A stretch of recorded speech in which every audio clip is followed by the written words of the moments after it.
Hello everyone, welcome back to my channel. আমি অঙ্কিতা। আজ আমি চলে এসেছি আমাদের এক জেঠুদের বাগানে, যেখানে প্রচুর পরিমাণে আম ধরে আছে। অনেক রকমেরই গাছ আছে, কিন্তু আমের সংখ্যা সবথেকে বেশি। এত বেশি আম ধরেছে গাছগুলোতে, পুরো মাটির সাথে ঠিকে গেছে।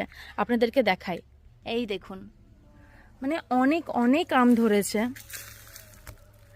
মনে হচ্ছে যেন সবগুলোই পেরেনি। আজকে এত বেশি গরম, এত ঘাম দিচ্ছে। আরও আম দেখায় আপনাদেরকে, এই দেখুন। খুব একটা বড় হয়নি আমগুলো, কিন্তু আরও বড় হবে, এখন তো ছোট আছে।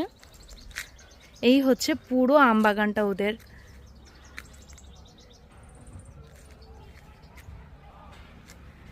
এই হচ্ছে পুরো বাগানটা। আর আমগুলো দেখে মুখে জল আসছে, তো মনে হচ্ছে যেন পেরেনি একটা। এখানে আরও গাছ আছে, আপনাদেরকে দেখাই। আখ গাছ আছে, পেয়ারা গাছ আছে। আপনাদেরকে আখ গাছটা দেখাই, এই দেখুন। এখানে আখ গাছ রয়েছে, আরও বিভিন্ন রকমের গাছ রয়েছে। পেয়ারা গাছ রয়েছে, সজনে ডাঁটার গাছ রয়েছে, অনেক অনেক গাছ রয়েছে, কিন্তু আর ঘুরতে পারছি না। তো যতটুকু দেখালাম আপনাদেরকে। তো আজকের মতো এখানেই শেষ। আবার দেখা হবে নেক্সট কোনো ব্লগে। Bye bye.